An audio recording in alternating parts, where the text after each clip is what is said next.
All right. Hello, everybody, and welcome. My name is Paul Earlbaum. I'm the chair of the Vermont Ethics Commission. I've been on the commission since 2019. Oh, goodness, of several years. I'm a retired attorney. But enough about me. We're really here to hear from you folks. This meeting is especially for municipal officials, and we definitely want to hear from you. There's so many questions that have come up. This meeting has been sparked by a legislative mandate of the Ethics Commission that we come up with some sort of protocol for municipal ethics for the legislature to consider. So we want to hear from you folks. We want to hear, there's so many questions, what form should that protocol take? And little things, should it include whistleblower protections? Should it cover conduct of meetings, et cetera, et cetera? So we're looking forward to hearing what you have to say. Let me turn this over to Chris Davis, another commissioner on the Ethics Commission. Thank you, Paul. This is Chris Davis. As Paul mentioned, I am a commission member and have been so since the outset. I'm an attorney in Burlington and was appointed by the Vermont Bar Association. I'm here more to listen to your questions and hopefully be able to answer them, but more we're going to leave that in our executive director's lap, Christina Sivert. So I'll throw it over to her. Thanks, Chris.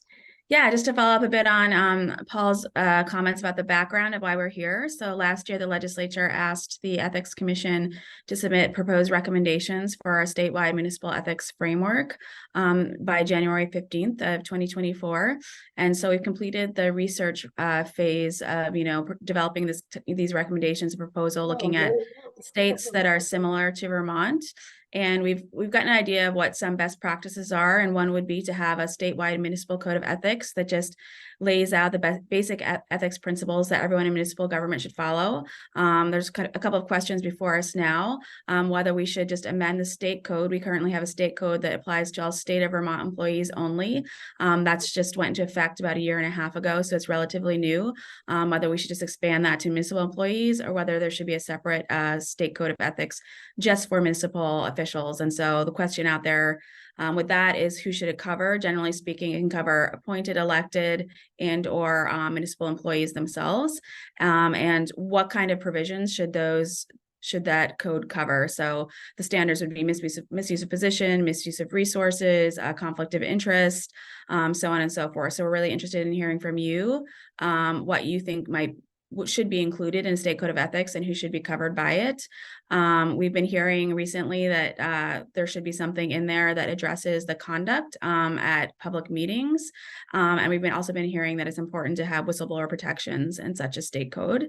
And we're also really interested in hearing from you about, it's not just about a municipal code of ethics that would, have accountability provisions for municipal officials, but also what kind of services that we can provide, because we really are coming at this from a place of, people need to understand what the rules are so that it protects them and it helps them perform their jobs. So we're really interested in knowing what the State Ethics Commission could do for you that would be helpful to you in performing your public service.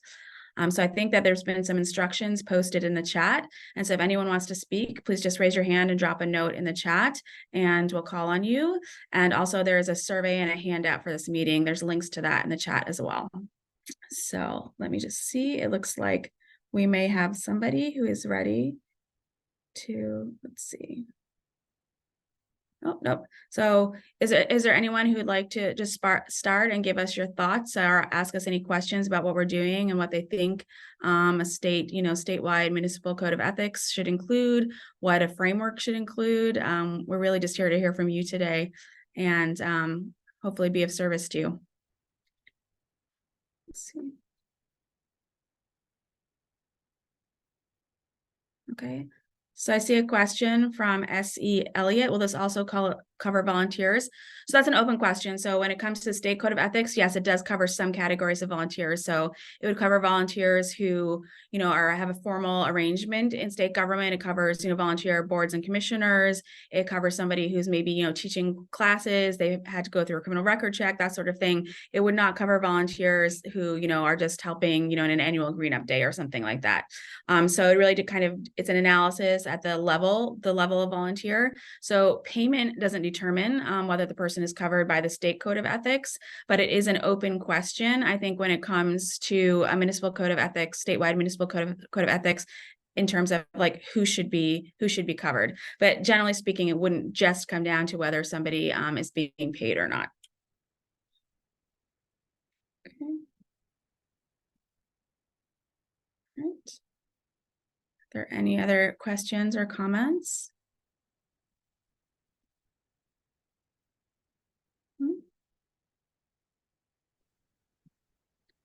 Okay. Looks like maybe there's somebody named Jeff who wants to speak. Yes, thank you. My name is Jeff Forward. I'm on the Richmond Select Board. This issue came up last night at our Select Board meeting. We are in the process of revising our conflict of interest and ethics policy. There were several questions that came up related to your last question regarding appointees to other boards, particularly the Development Review Board, a quasi-judicial body. The concern is over what relationship you might have that might represent a conflict. In some cases, it's obvious. Your brother wants to build develop a piece of property, and you're on the Development Review Board. You would recuse yourself from making a decision on that particular development. However, the further out you get, the harder it becomes to identify what's a conflict. One of the wonderful things about Vermont is we're such a small state that we seem to know everybody. Everybody knows everybody. And you can't recuse yourself from everything just because you know somebody, you're friends with somebody or you belong to some organization. So I had a debate with another select board member about okay, say I belong to the Historical Society. I give them a donation every year. Does this mean I have to recuse myself from any decision that relates to the Historical Society? And he said yes, and I said no. If I have to do that, then I can't participate in anything. So how do you parse that out?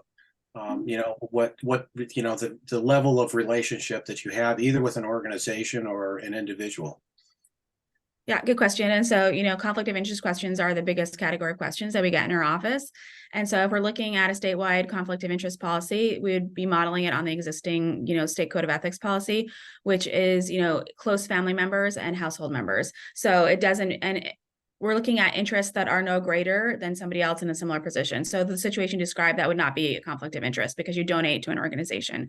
So I have two things: actual conflicts of interest and the appearance of a conflict of interest. And so, yeah, we're looking at your wife, your children, your roommate. Those are relationships where they have a specific interest in the outcome of a matter. That's when you would want to recuse yourself. However, if we're talking about, your neighbor down the street has, an interest in something, them casually, then that's not going to be a conflict of interest. If you donate to an organization, you just have a personal affiliation for the work that they do, that's also not going to be a conflict of interest. And so that is something where we're looking at specific relationships. We're not looking at your second cousin. The only time we'd be looking at, say, relationship with your second cousin, if they're also your best friend and your business partner, and you have something that's going to create a real appearance of a conflict of interest. So we're looking at the appearance of conflict of interest. Would a reasonable person think that this was a conflict of interest? If it's your second cousin who you met 3 times in your life, then no, that's not going to be, a reasonable person is not going to think that you have a conflict of interest because your second cousin has an interest in something. If that second cousin is your business partner, your good friend, then a reasonable person might want to think so. And so the state code of ethics has a procedures in place about what you're supposed to do when you have a conflict of interest. So there's two courses of action available. One is you can recuse yourself, and that's what you, generally speaking, should do. You recuse yourself fully. That means you're not involved in any debate, discussion. You're not voting on anything, and you're stating publicly, I'm recusing myself because I have a conflict of interest. The other way to move forward is you can say, like, some people might think because, my second cousin has an interest in this, that I do also have the appearance of a conflict, but I don't really know him. So then you would file a conflict of interest disclosure form. And this is to protect yourself as much as anything else, just to say, I understand that some people know this person is my second cousin. However, I don't really know him, and I'm able to move forward because, there's no actual conflict that's attaching to me. So you just write that out. You just describe, I recognize there's an appearance of conflict of interest here, or some people might think that there was. However, there's no real relationship here. I'm perfectly capable of moving forward and acting impartially. And then there's filing instructions. So it should be filed within, your agency when we're talking about the state or your department. And theoretically, the public should have access to it. So that they can look and see. But there's a way to move forward when, people might think that there's a conflict, but there isn't, and that there isn't. And then when there's an actual conflict of interest, there's a specific process that you should follow to recuse yourself. So you have to fill out a form, and who would you give, so on the local level, who would you give the form to? Right. So this is what's in the state code of ethics now. You fill out a form. If you're going to recuse yourself, you don't have to fill out a form, but you do have to make it known publicly that you're recusing yourself because of a conflict. You just can't have a conflict and then pretend you're sick that day and sit it out and then change your mind later and decide you want to move forward. So if you're on a board and there's a public meeting, then you would state it at the meeting. If you have a conflict of interest or the appearance of one, and you think that you should still be able to move forward, say that, there's a conflict, but it's just like purely administrative, or it's a very minimal conflict of interest. And you say, this doesn't meet the definition of, what I think a real conflict of interest is.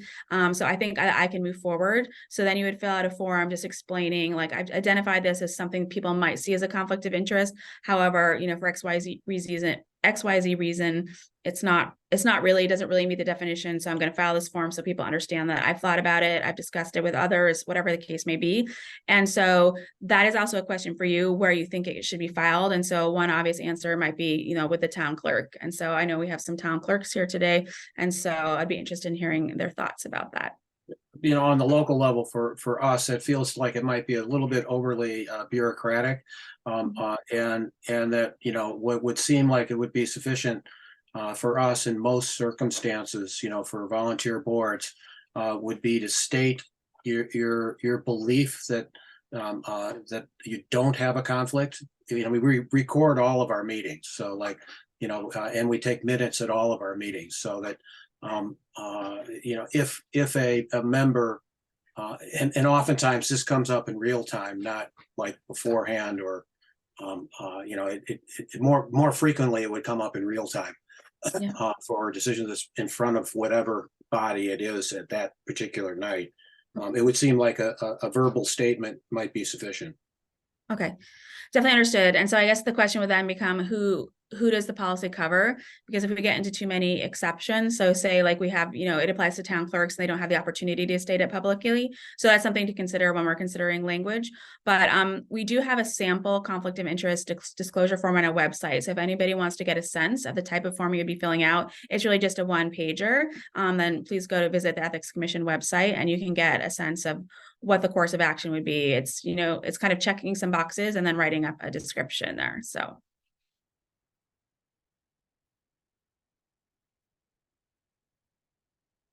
And again, this is how we're doing it, in state government. That doesn't mean that's how we have to do it in municipal government. But, so far we haven't had any feedback about this particular part of the process, negative or positive. So.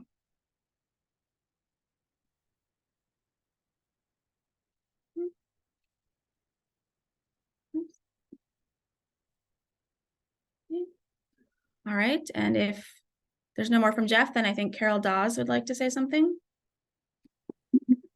Yeah, I raised my hand and then lowered it again because I think, Jeff, I think you two covered it. My question had to do with, rather than having to file a form, couldn't a recusal, a conflict of interest just be minuted And wouldn't that be sufficient?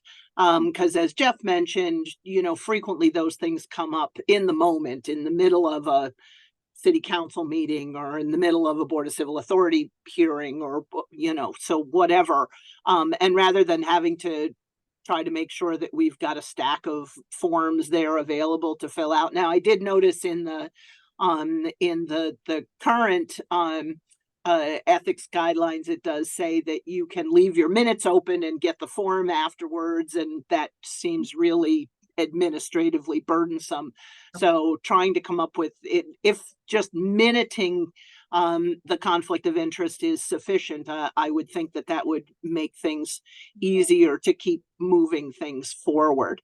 I did find it interesting that you said that this also applies to clerks, and that clerks wouldn't have an opportunity to voice a conflict of interest. And I don't know why that would be the case. I certainly could voice a conflict of interest if I had one.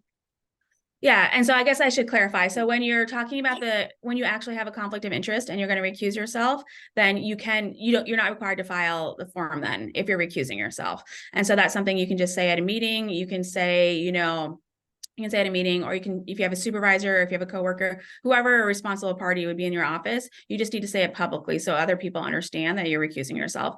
When you need to file the form is if you have a conflict of interest or the appearance of one and you decide you're going to move forward.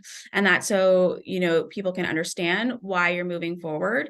And so leaving the minutes open isn't something that happened to happen. If you have a conflict of interest, you're in a meeting, you just say, I have a conflict, you're going to recuse yourself, that's fine. If you say I have a conflict, I'm going to move forward, then that's when you would want to fill out the form and make it publicly available so people could understand later why you decided to go through with the course of action. So in both cases, it starts with identifying a conflict of interest before you move forward with either option. So just want to clarify that point there. And so we're envisioning situations where, so if you're a town clerk, there may be something where you're in your office. I mean, and I'm not going to pretend I know about everything, all of the work the town clerks do, but say, have a contract that comes before you and you need to sign. So what's your opportunity to kind of do that publicly? So if you're going to recuse yourself, then obviously tell a coworker, tell somebody else, send an email being like, I'm going to recuse myself. But if you think like, okay, but this is a routine conflict, it's part of my job, there's no one else to do this, and under the rules I can move forward, then that's when you would want to say, okay, I should fill out a conflict of interest recusal form, just so that people understand. So if the question comes up later, 6 months from now, somebody's like,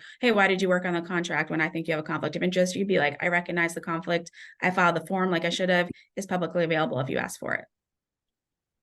Okay, that makes sense. Thank you.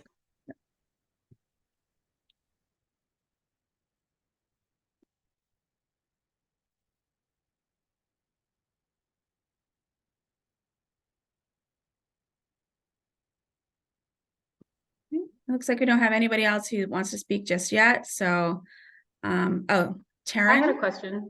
Okay. Tegan. Oh, sorry. We recently hired our first town administrator, and we had a number of applicants, and we had a hiring committee go through the whole process that the select board appointed. And it turned out the best candidate, and the one we chose was the spouse of a select board member. That select board member recused themselves from all of the voting and didn't participate in the hiring process, but I still had townspeople making comments wondering what the ethics were of hiring someone who was the spouse of a select board member, kind of a playing favorites sort of situation. And I, from my perspective, it was all above board. I saw the paperwork and I heard all the public things that I could see, but I just wondered if someone suspected that was not above board, is there a process right now to report that? Because if the entire select board makes a decision that the town thinks is unfair, to whom is there a place that gets reported now, or is that what we're trying to figure out as a state? I think that's what we're trying to figure out as a state. And so I think, so we're talking about enforcement. To be honest, that's not on the table at this moment. We're soliciting opinions about enforcement. That's going to be, a really sticky issue. And even on the state level, we haven't gotten to that point yet where we have enforcement protocol in place. That's the That's the part that causes the most controversy. And so we are looking, with the municipal code of ethics, we're going to have to have a place where complaints can be referred, and it might just be back to, the town, right? And so that's not really going to be a satisfying thing for most people, but that might not be the only option at the moment. When it comes to, what services the Ethics Commission could provide. So if we're talking about a statewide municipal code of ethics, the idea would be like that would need to be in place before the Ethics Commission could provide services. And what the services that we provide now, so we have services that are available for government officials, and we have services available for members of the public. So members of the public, we offer, a route to file complaints, even though we don't investigate complaints or enforce them. We can, pass them on to others. And the other service we provide is to State of Vermont Public Service, and that is providing advice, confidential advice, or an advisory opinion. So advisory opinions are posted on our website. So the situation they're describing now could be like, if people in the community feel like something wrong has happened, what you would then be able to do is say like, no, we're sure everything was above board. You could ask us for an advisory opinion. You could give us all the facts and, background, everything that we need. You could say like, was there a conflict of interest here? Did we do anything wrong? And then we could review it and post an opinion on the website, so then everyone could see, and that could kind of help, I guess, ameliorate any potential controversies there. So in that way, that's the way that we would be able to help in that situation. And you're always welcome to ask us for guidance beforehand, before you're working through this issue, when you're deciding how to go about the hiring process, when, there's a spouse of a select board member in the pool of candidates. And so help you work through that. And then later on, if you feel like there's still questions out there, ask us for an advisory opinion that would be publicly available. Thank you. That's helpful.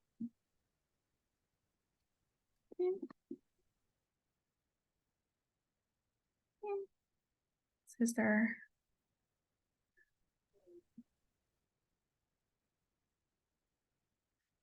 So I have a question, I guess. Oh, it looks like Carol wants to speak again.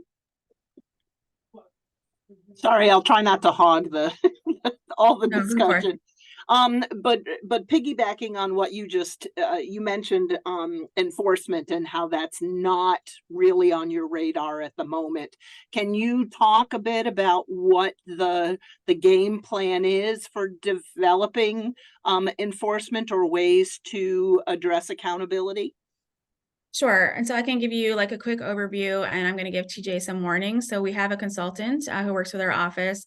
And so he's like quite an expert on, best practices nationwide. So I used to be the ethics prosecutor for the state of Connecticut for 10 years. He's on the Connecticut State Ethics Board, and he is a professor at UConn. And so he knows quite a bit about enforcement, but I can say we're looking at broad strokes at the moment. And that is because we know that so many people are going to want to have input on this.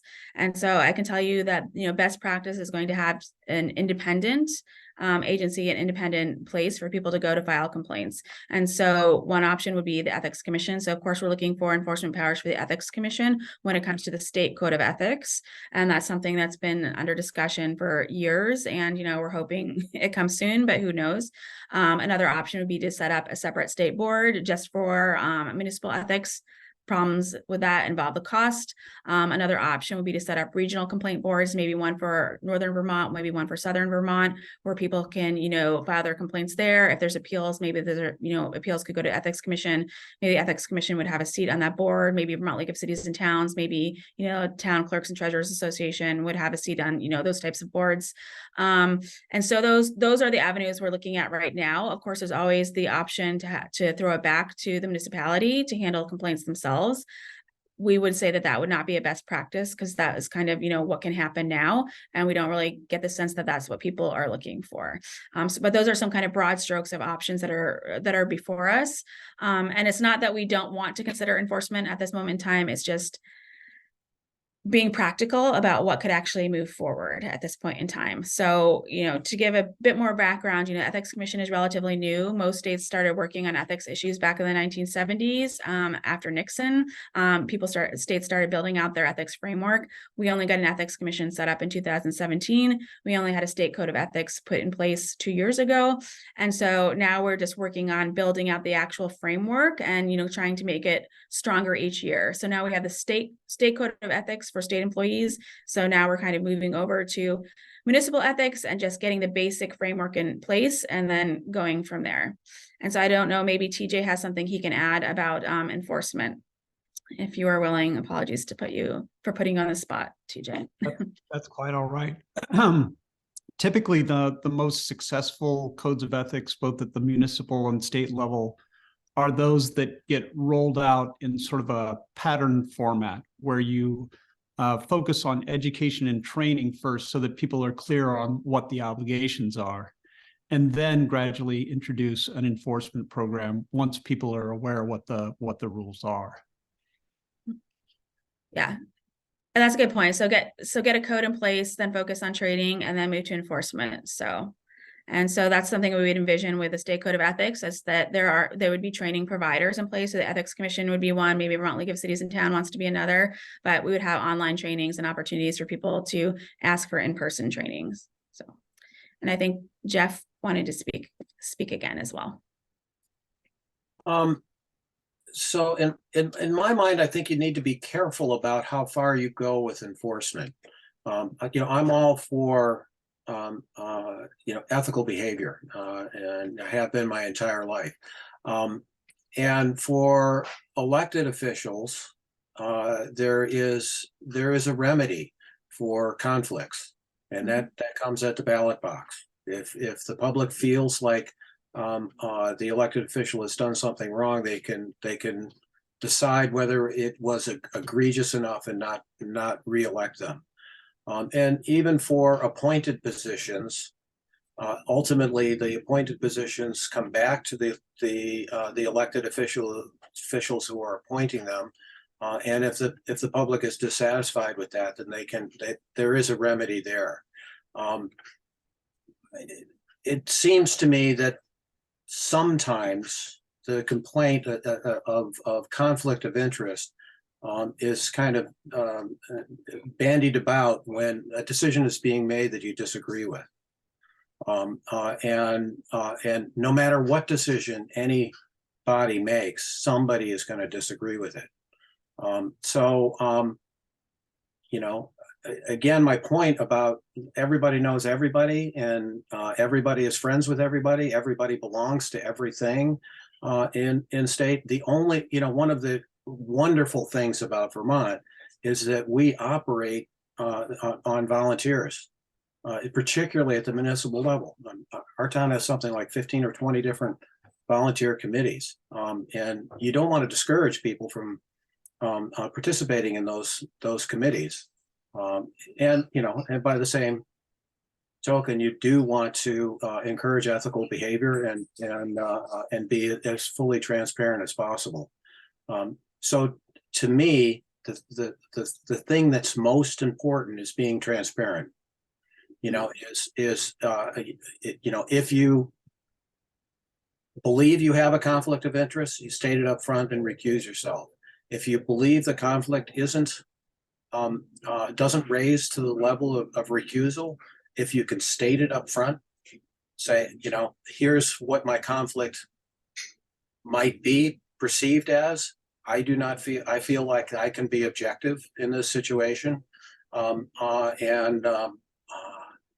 In many cases, maybe not all, but in many cases, I feel that could be sufficient. So I just, I would encourage you to be careful about how far you go with enforcement. Sure, good point. And so, and maybe I could explain a bit further in terms of, the work that we do now. So one thing that we do, if somebody comes to us with a complaint, we do get people who come to us with a complaint and they feel like there's been a conflict of interest because there's a decision they don't agree with, or they feel like the person is too biased.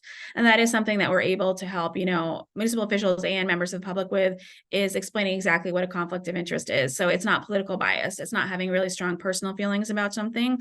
And so that's where, like, when you're at that very early stage, to kind of, I don't want to call them frivolous, but to keep like frivolous complaints going forward. It's not really frivolous. It's just maybe a misunderstanding of what a conflict of interest is. Like, we're able to explain that to people. So when we're talking about enforcement, we're really only getting to the point where there's been a real actual conflict of interest, where somebody had a true, financial interest and tried to hide it, something like that. And, we've gone through the process where they, understood that there was a conflict and then they refused to recuse themselves or hid their conflict. So that's really the kind of situation that we're looking at when we're talking about enforcement. So I understand there's going to be controversy about enforcement, but just to be clear, it's not, that anyone could just file a complaint about conflict of interest and then, the ethics commission or somebody else would, jump on it and, try and hold somebody accountable when there's not a real conflict of interest. It's really going to be very limited situations where there's actually been egregious behavior. And hopefully, so right now, the Ethics Commission can't provide those kind of services to municipalities. We can't, provide advisory opinions or guidance. But in the future, like we're hoping to, help everyone understand what a conflict of interest is. And then also have, a body of advisory opinions that are out there. Other states, have like dozens of advisory opinions a year, but that's where somebody can go and just look and get a sense of what a real conflict of interest is. So based on what our advice is, based on what the law is, and in addition to just training as well. But yeah, so enforcement is going to be something that I think is going to be discussed over a long period of time and exactly what it might look like. And there's always the option to, start out a bit slowly and like just kind of start with the situations that come up most frequently and kind of identify what those are, identify where the training needs are, and then slowly move towards like what are the actual problems that we see out there. And then maybe sorry to throw TJ in again, but maybe TJ can explain a little bit about what enforcement looks like, because of course there is a situation where people cannot vote for the person next time, but when we are talking, I think, about small states, there's generally speaking a smaller pool of people who are actually running. And so people can be unhappy with someone's behavior, but there's not necessarily going to be other options. So you don't want to have a situation where you say like, I believe this person, behaved egregiously, but there's really no one else to do the job. You can have somebody in that job, but still have guardrails in place to make sure that the behavior, is within, ethical rules. And so kind of voting somebody else could be seen as, an extreme way to kind of have enforcement versus where you could have like, mediation, or you could sit down on mediation agreements, things like that, fine. So lesser penalties than somebody losing their job. So maybe TJ can talk a little bit about how other states, what types of penalties are in place in other states when it comes to elected officials, so that, you don't have that, either or, they're either in office or not. Yeah, as a threshold matter, if you break it down into three elements, you want to have training for everybody, so everybody knows what's right and what's wrong and where the lines are. Then you want to have advice for individuals who have questions about where the line is for their particular circumstances. And then there's enforcement for people who know the rules, know where the line is, and decide to go on the other side of it. A lot of times where there's a public complaint function, I'd say roughly 1 in 10 of those complaints are bona fide, meaning that they allege a violation of what would be the code of ethics. And so that's typically where an enforcement mechanism comes in, is to first distinguish which complaints are exactly like the ones you're concerned about, people who are just dissatisfied with the decision, and separate those out from the bona fide conflict of interest complaints. In terms of penalties, that's still an open issue. Quite frequently, it's simply a civil penalty of a nominal amount. Other states have gone so far as to kick people out of their positions or have some type of restrictions put on their positions, or put restrictions on the scope that the individual can engage in the future. But again, where we are right now, vis-a-vis municipalities, is trying to learn a little bit more about where the different types of towns and cities are coming from and what their various concerns are, like specifically with regard to the code of ethics, but also with respect to enforcement.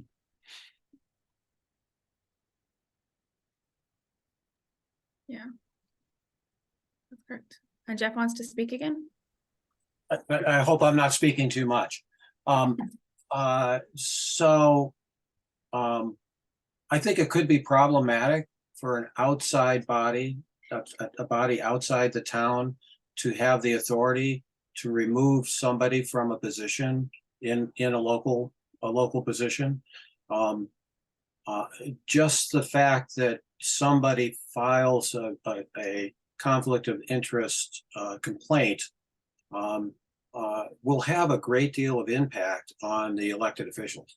If somebody does that, That's, that becomes a campaign issue, I would think. One concern that we have is what are the possibilities of litigation? If I'll give you an example. If there is a decision by a board, a development review board that neighbors don't like, which happens quite frequently. And they believe that there's a conflict of either the chair or members on the board, a direct conflict, and they file a complaint. Can they take that complaint to court and sue the development review board specifically, or that would, I think it would be the town's responsibility to defend the development review board. Can they be sued for a perceived or actual conflict? Yeah, well, I think that's the case now. And so that would be the advantage of having, an independent body who could handle enforcement, provide advice and handle enforcement, because I think right now, if somebody disagrees with a decision, if they see a conflict of interest, I mean, everyone has to have a conflict of interest policy in place. The option for them would be litigation, right?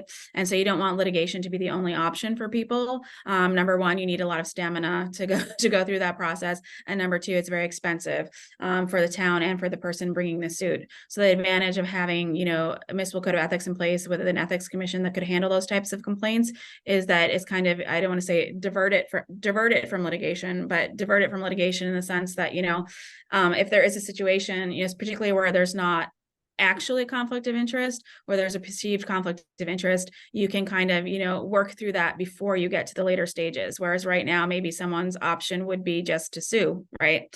But if you have the option of requesting advice, like a member of the public could call the ethics commission and, tell us what they think is going on, and we could tell them whether we think that would even create the basis for a complaint or not. So if the town was hearing complaints about a decision, they could come to the ethics commission and ask for advice. Do you think that we did the right thing? Should people have recused themselves?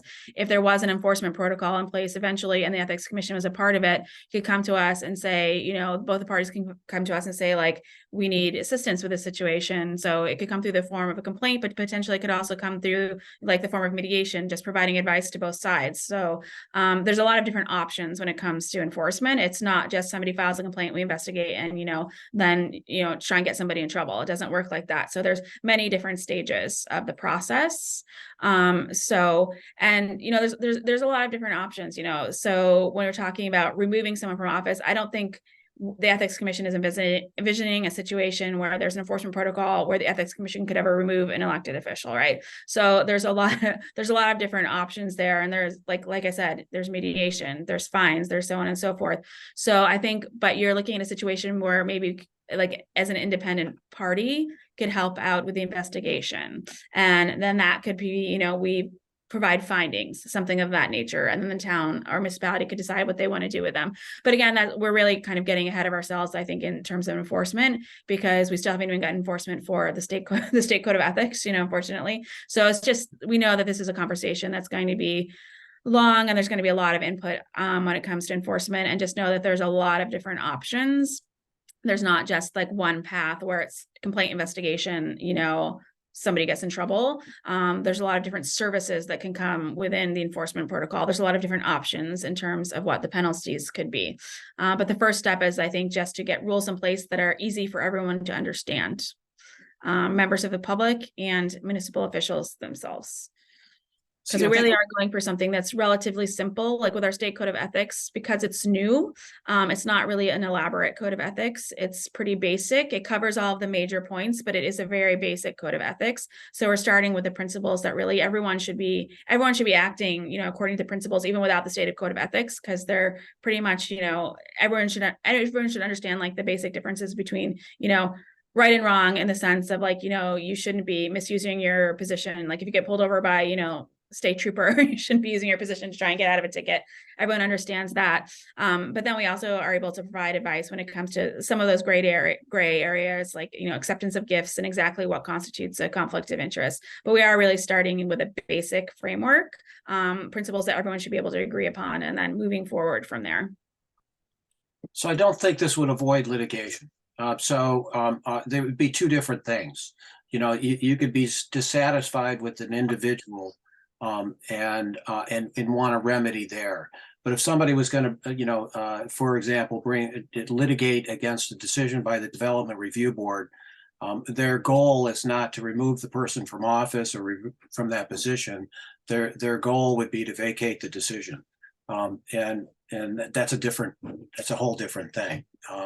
So I don't think it necessarily avoids litigation. It's just a different, it's a different problem that it solves. I think it depends on how you kind of set it up. So I know, in other places I've lived and cases I've worked on. So like where there's a Human Rights Commission. So there can be something where you have to file the complaint with the Human Rights Commission and you have to work for them for 2 years on a resolution before you go to court, right? So there can be that kind of process where there can be litigation and avoidance. And it's also just, it's not only members of the public, to be honest, who reach out to us about complaints, right? So it's providing with people with options where their option would be litigation or nothing. They would have another set of options to move forward. So because you want to avoid situations where there really is an actual problem, but people don't feel like there's an outlet, like they can go to court or they can do nothing. And so when there really is a problem, you do want people to bring forward those issues, and you want them to bring them forward at an early stage so then municipality can get a handle on those, because maybe not everyone knows. Maybe there's, the select board doesn't understand that, there's somebody there with a real conflict of interest that could lead to litigation. And so you want to bring those to light early on so that it doesn't end up in court that way. So, but again, early stages. So really right now we're really just looking at the code and the services that we can provide with the understanding that enforcement is going to be something that's really in demand, to be sure, but also a longer road. Okay. All right. So I don't see anyone who wants to speak just yet, but I do have a question for people. Is there anything that you feel like is working really well right now when it comes to municipal ethics that you wouldn't want to see changed, or you'd be worried that some kind of, municipal code of ethics or the ethics commission, being involved in it might upset the apple cart in a way that you wouldn't appreciate or think was a good thing?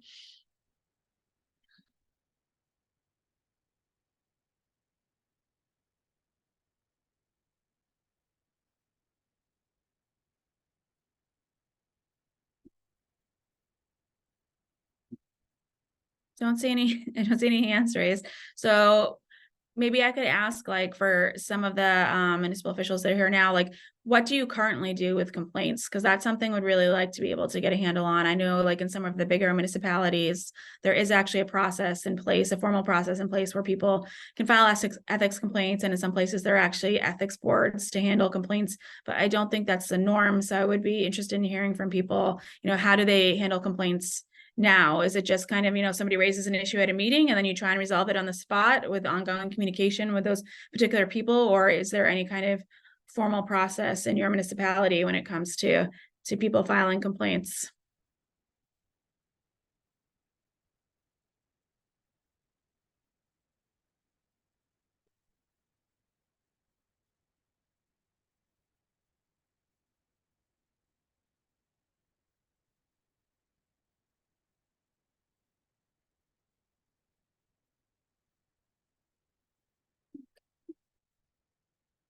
All right. Not seeing anyone's hands raised just yet.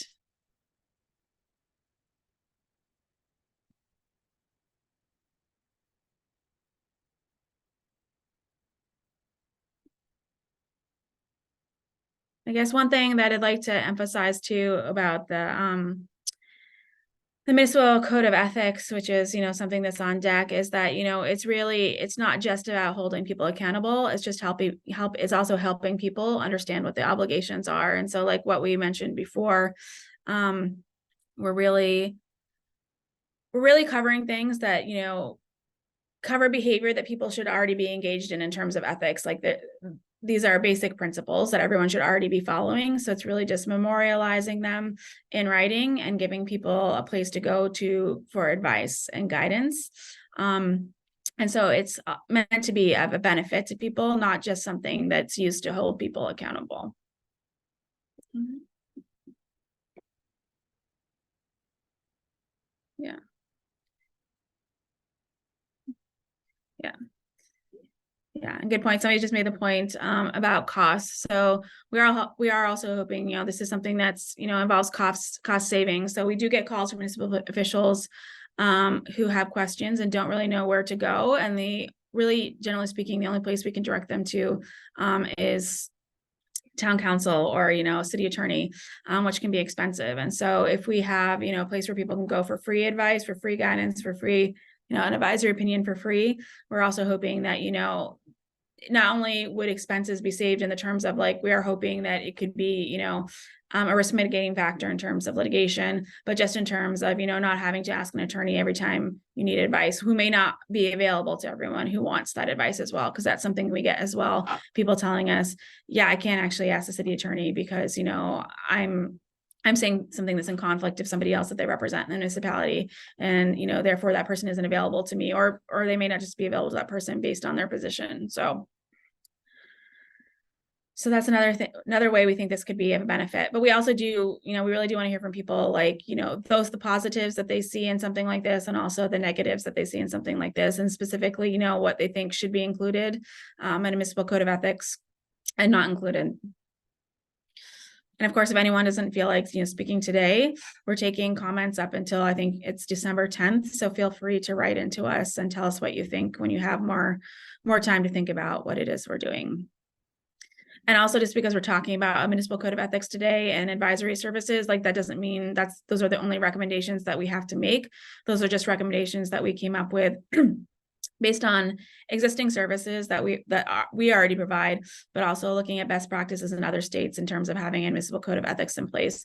So if anyone has any recommendations or things they'd like to see happen that aren't related to those two, please let us know. Because we did, we finished the research phase, but now we're in the advice taking phase from Vermonters. So we want to make sure that we incorporate, both of those things.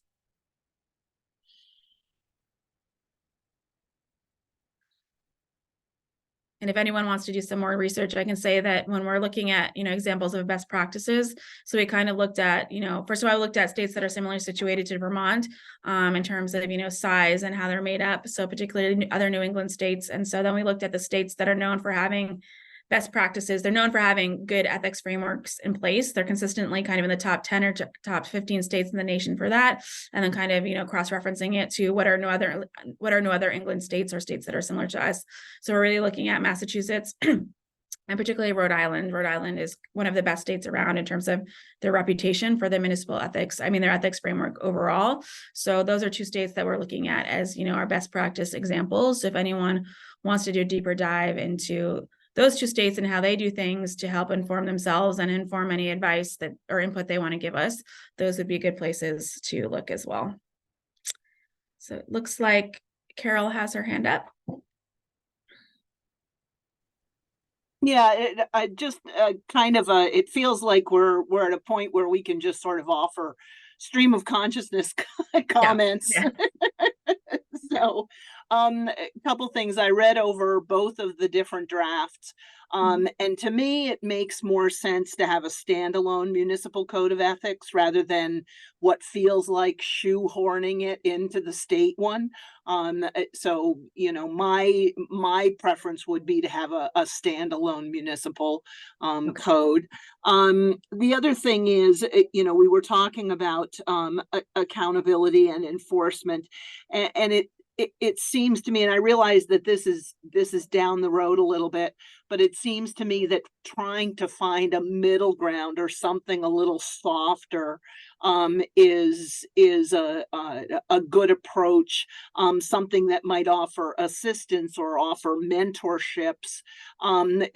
Christina, you and I talked about one of the concerns that I have is what I hear from people who use clerks' offices and who don't have the opportunity to vote somebody out if there are problems, but are dealing with issues where statutory requirements of work that's supposed to be done in a clerk's office is not being done. And how do we deal with that? How do we find ways to identify the issues, help correct the issues? Not exactly sure that that's even falls into the category of the Ethics Commission, but if there's a way for the Ethics Commission to be involved in finding solutions, that would be really helpful. So, so I throw that out there, that finding opportunities between the black and white of for enforcement and accountability would be great. And the other thing is, you know, TJ mentioned the sort of the 3 different steps, and to me, the one I think that's most valuable is the education, the training, the, you know, letting people know what, you know, even our initial conversation about conflict of interest, those kinds of training opportunities, I think, are going to be vitally important on the municipal level. So, thank you. Okay, thank you. Yeah, and that's definitely something to think about, because I mean, I think, you know, the demand for services versus what the Ethics Commission does or is anticipated to be doing in the future are probably, there's some differences there. When I'm thinking about the situation you described, you know, there are ethics policies that have like a requirement that you're working during work time, right? So you're not misusing state resources by, you know, I don't know, reading your book while you should be working and not getting your work done. So, you know, I think conceivably, if we had a municipal code of ethics, you know, if you look at ethics policies within state government, there are provisions that cover the situations where people are just not getting their work done. I mean, of course, there's going to be a difference between just somebody who's, you know, I don't know how to say this, level of competence versus just, you know, intentionally blowing off work, right? But if there's a situation where you could say like people are collecting their paycheck and not actually doing the job, then that could potentially fall under, you know, ethics provisions. I'd have to like look at the language and what could be provided. But I'm just thinking about if there's like a real demand for particular services that we identify now, and it's something we can address in a municipal code and say like, okay, there are certain circumstances where, you know, somebody just not getting their work done, not filling their actual work commitments, and it is related to ethics, then, and we're down the road, we're looking at, you know, mediation or so on and so forth. And, you know, what kind of services we're providing when there's a complaint, when there's somebody who just doesn't really understand what their obligations are, or, you know, maybe there's intention. I mean, the situation you're describing would be like, you know, probably the municipality would want to look at, you know, some way to remove that person, but just brainstorming right now, I'm thinking like that might be one way where if you have mediation services were available through the Ethics Commission or another body, and you know, the person was, you know, misusing office time for, you know, doing their personal work versus doing their office work, where conceivably that could come under it in some kind of a way. But I think we'd have to think through that one quite a bit. Yeah.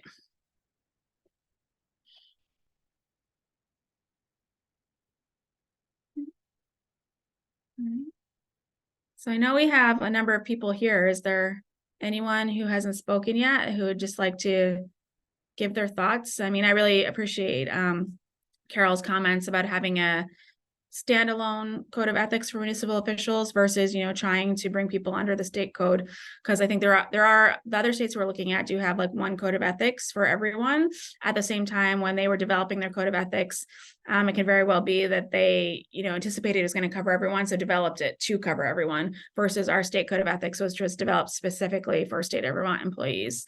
So we are getting the sense that it's better to have a standalone code of ethics just for municipal officials, but happy to hear from people what they think about that, because on the one hand, what we hear from the public is that there should be one set of standards for everyone. Like everyone in government should just be following the same set of standards, which is true. And so that would be, you know, that would be a point in favor of, you know, expanding the state code of ethics. But at the same time, you know, maybe there's the idea that a separate municipal code is maybe the better option, because there are unique issues that are faced by municipalities, and not everything in the state code of ethics would apply. So for example, I don't think we get a lot of questions about gifts, but we've never had a call from anyone in a municipality asking about, you know, gift questions. So maybe that is not something that needs to be addressed in a municipal code of ethics, but is addressed in the state code of ethics.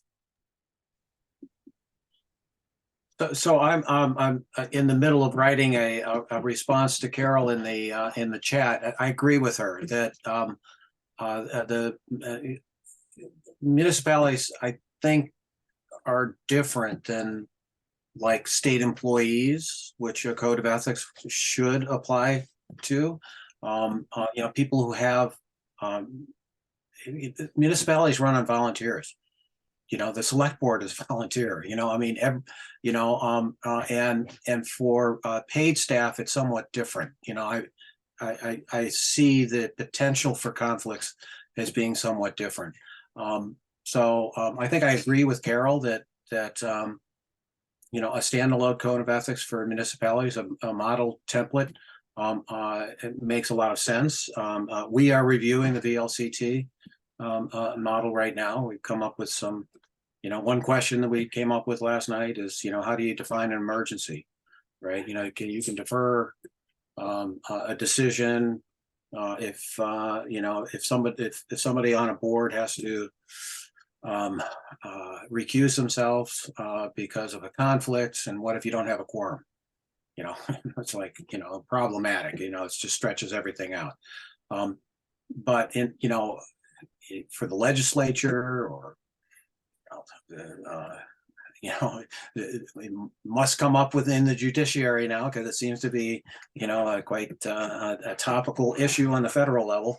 You know, it seems like there could be some distinctions that aren't necessary in the municipal level, and may not be relevant. Okay. Good to know. Yeah. I mean, I think that is what we're hearing, is that there should be a standalone municipal code of ethics. And so that's probably, you know, we have those two options, but, you know, just my personal opinion, I do think it's likely that that's where we'll end up. But hello, so it's Sean Atkins with the town of St. Albans. I just moved here from Virginia, actually, and it's a lot different, Vermont to Virginia, on a multitude of levels, especially economic development, which was my background on a local government level. But in terms of code of ethics, the enforcement part is the one I'm most intrigued in personally. You know, I kind of look at a code of ethics as like a lock. It keeps honest people honest, you know, but you know, to take away or to not be able to enforce it, I think it's a tricky thing, as you know, and I've talked about. But I think it's a really important one. I don't have the answer to that. It's just something you know, I've always kind of thought of, where I'll just say, well, one of the places I was in Virginia, I would imagine something's going to come to light with an elected official, not a select board. They call them supervisors in counties down in Virginia.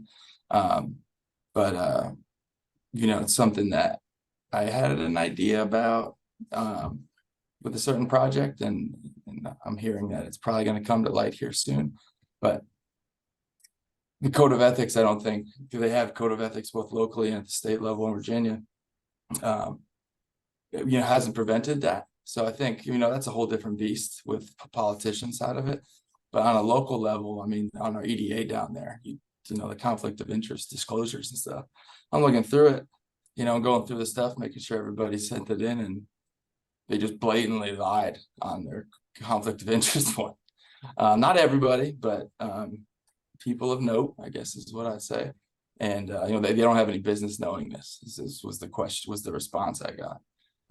So it's just that, you know, I'm just kind of giving you wrinkles, I guess, of you know, the layers here. But you know, it's just something that when I saw this come up in my email through VLCT and all that, I was like, okay, let's see where Vermont is on this. And it's just I'd say it's pretty much on par, you know, in terms of the approach. I guess the enforcement part is the thing I'd be most curious about, if it's even possible. I'm not a lawyer, so you know, how far can you go before it infringes on somebody's, you know, rights of privacy or something. So it's I don't have the answers, but it's just kind of my angle on that. Also, I'm a UConn alum, so shout out to UConn for the so. But anyway, there's my word on it. So great. No, thanks for that comment. And yeah, you know, it's the enforcement piece is the piece that I think, you know, is going to be as problematic, but certainly other states do it. So there's no reason why Vermont couldn't do it. But you made a really good point about people lying in forms. And so the thing is that if you're supposed to file something, if you're supposed to file a government document with the government and be honest about it and you lie about it, there's already the potential for litigation there, right? So we have financial disclosure forms that are required to be filed by candidates and executive officers. And if you lie on that form intentionally, then, you know, the attorney general can already prosecute that person. Like that's already something that's there. And so, I think, you know, even above and beyond enforcement in that specific situation, you're looking at, you know, people having the ability to see that happened, and that relates back to transparency, right? So you have to be able to find that form. You have to have people the knowledge to know that that person is, you know, is lying about something, and then you have to bring it forward and actually have somebody bring that case to court. So it's a multi-step process there, and it starts with transparency, and it starts with the requirement that somebody has to make that information known.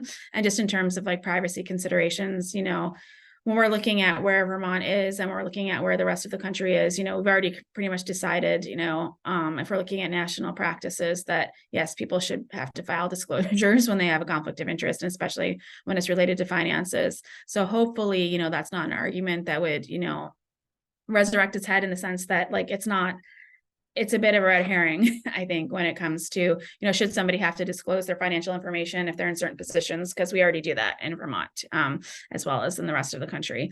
And so, but yeah, so we start with the requirement, we start with transparency, and then you kind of move forward. And so we do have enforcement in place in the sense that if somebody does lie on a government form like that, then they could be prosecuted. So it's just a matter of, you know, people taking that issue up, I think. Now, would that be like a whistleblower protection law or something? Because nobody's going to look into that unless something comes out, you know, that, you know, there's a scandal that, oh, wait, this is, look at the person's disclosure. Yeah. Yeah, and so with state law, there are whistleblower protections, but if we're looking at, you know, financial disclosures for executive officers, you know, the governor, lieutenant governor, you know, people, anyone who's a candidate for statewide office, that is information that's, you know, available to everyone. So you just need a process where somebody can make a complaint. So for example, if we had received a complaint about somebody who filed a financial disclosure form who's running for office and just blatantly lied about it, then that's something where if we get that complaint, then we would be forwarding it to the Attorney General's office for investigation. And that could be any member of the public who had access to the form. And you can find those forms on the Secretary of State's website. You can find some of them on our website. If you want to look at legislators, then you would reach out to the legislature, probably one of their clerks to see. So the opportunities for I think retaliation are going to be more clear when you're talking about somebody who's in the same office, or, you know, you're blowing the whistle on a supervisor or somebody you work with. But, you know, generally speaking, a member of the public could always bring one of those types of issues to our attention or to the Attorney General's attention. Yeah. Speaking of retaliations, I've now been in 2 very rural counties. And that's what I would be fearful of, is that it ever would happen. I'm not pointing that out. Yeah, it's I don't want to wake up at the bottom of a manure pond. So that's a real thing in rural America. So so I'm told. But anyway, that's my stop word vomiting now. Thank you. And thanks for that, because we've had a couple of people bring that up in the last few days. So we do have whistleblower protections in the state code, and just to make sure that they're continued on in the municipal code. And then maybe we need to pay even more attention to that there, because that's something that people have been bringing up with more frequency. And understandably, because I think you do, especially in smaller places, you do have people who've been in positions for a really long time and are used to doing things, you know, the way that they do them. And so maybe not be appreciative of people who are raising new ways of doing things or questioning practices. So. But great to have, you know, a different perspective of somebody who's been in another state. So. All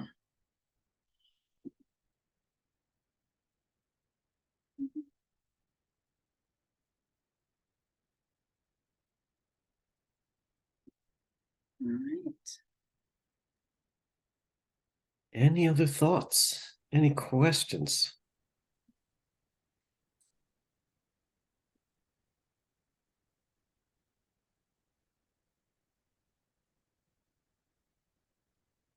Should we consider closing up shop?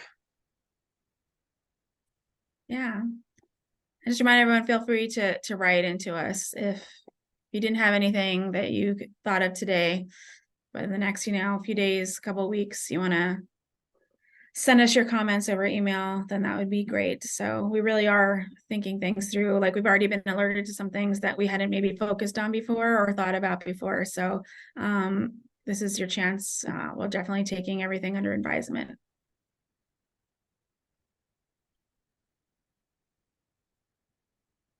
All right. I guess this is really the time to say thank you to everybody for showing up, for considering these issues, and hopefully for staying in touch with us. Yes. All right. All Thank right. you. Thank you, Well, everyone. thank you so much. Okay, bye. Take good care, all. Yep. Bye-bye for now.